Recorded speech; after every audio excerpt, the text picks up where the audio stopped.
It's a great privilege to be here with you today to deliver the first keynote address, and I'm looking forward to a very engaging and exciting day. I hope you are too. So I'm here to speak on digital infrastructure and innovation, accelerating Africa's development. So in 2022, at the height of the pandemic, I had an opportunity to speak at the Bruegel annual meeting on the topic, Africa after COVID, can the economies recover? Today we are here, the pandemic hopefully is over, and we realize that everything we discussed is still real. I said in my speech that when the pandemic clears, we'll realize that we actually have a generational opportunity to rebuild a more resilient, a fair, and inclusive society. And here we are. It's happening right before our eyes. It wasn't all negative. There is an opportunity to rebuild. Having these dialogues on our infrastructure, our innovation, accelerating Africa's development, I believe is the right way to go. But let's not just discuss. After this discussion, let's implement, let's implement, let's implement.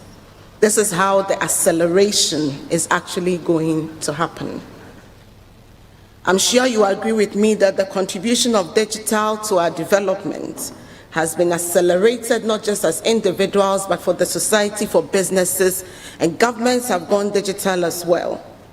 And this will not be reversed. It's here to stay, so let's get used to it. There are three elements I want to touch on before we hand over to the panelists, because I'm really looking forward to how they will explore these topics. The first is our infrastructure. According to the GSMA 2023 report on the state of the mobile internet connectivity in sub-Saharan Africa, 15% of sub-Saharan Africa have no network coverage. They have no signal. In fact, the 59% have network coverage, and yet they are not connected. So they have the signals flying over their head, but they have no use for it. 40% of that population have a reason. They don't even have a device to connect to that signal. It's only 25% of our population who have the signal and are connected. We are discussing accelerating our development as Africa. Infrastructure in Africa is not just mobile coverage. So you can imagine the problem goes beyond just the mobile coverage. Fiber, which will deliver the fast speed that we all are looking for, both inland and undersea. The data centers that we need to power these technologies. And more importantly, energy sources, because it's enough to have all that equipment. And when we talk about infrastructure and digital, most of the time we are looking at telco towers and masts. But frankly, energy is a critical infrastructure that we need to think about when we are thinking about developing our infrastructure for development. Expanding the infrastructure, making it future-proof is critical. And I'm sure the undersea cable cuts we suffered recently is still fresh on your minds. We need something that is safe, resilient, and high quality, so that we can enhance the lives, the businesses, and the societies in which we operate. As a telecom provider, Telecel, we believe in investing in network infrastructure, and we will continue to do so. However, we believe that participating in infrastructure sharing, co-investing with other partners is the way to close the gap. Nobody can do this alone. The UN Broadband Commission for Sustainable Development estimates that we need an additional $109 billion in investment in Africa to close the gap so that we can achieve universal, affordable, and good quality broadband internet access by 2030. Where is this going to come from? I know my CapEx, and I think I understand the investment structure of most of our players in Ghana. So where is this 100 billion going to come from? And this is where I make my first call. Under the prevailing conditions, private investments are set not to increase. African government budgets are tightening. They have priority for eminent needs of their citizens.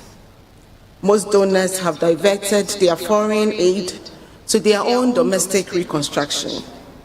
So this poses a real challenge for progress towards our SDG Goal 9 to provide universal and affordable access to internet across Africa. And so my call is on partnership and cooperation between governments, between industry, between the DDIs, the FDIs, to work together to make this happen if we are serious. I move to my second point. I said I'll give you 3. So now let's move to digital economy.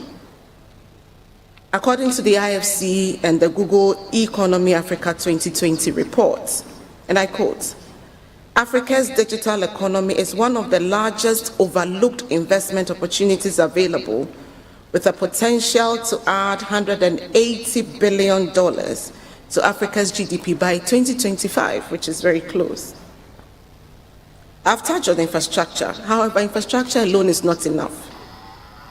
Innovation is the fuel that will power our progress and drive the change.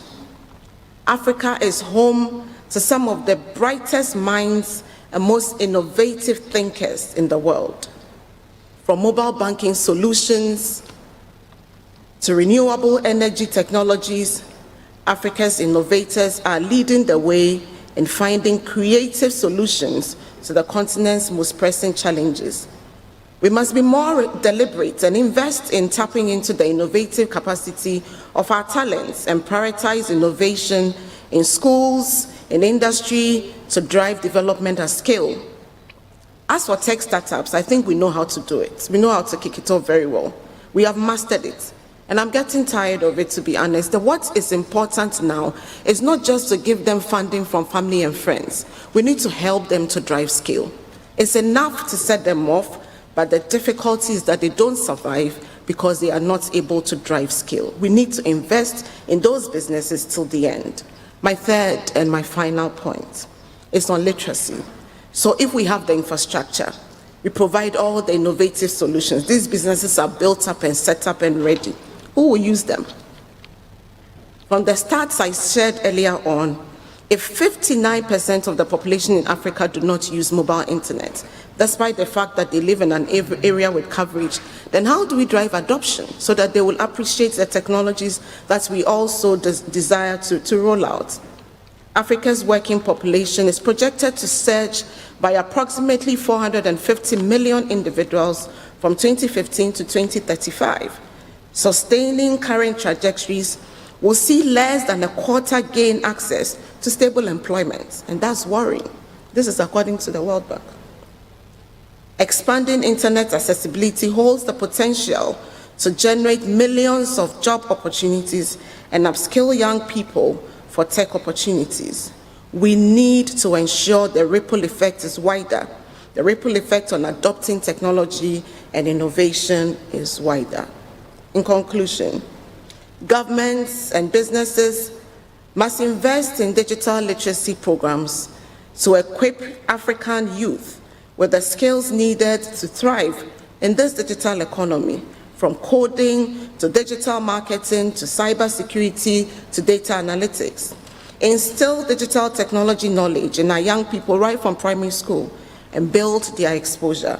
I'm looking forward to the sessions today as our panelists explore our potential and share their thoughts on how we do this and do this with speed. Together, we must crack the code to realize the full potential of Africa's digital revolution and development. Thank you very much and enjoy the sessions.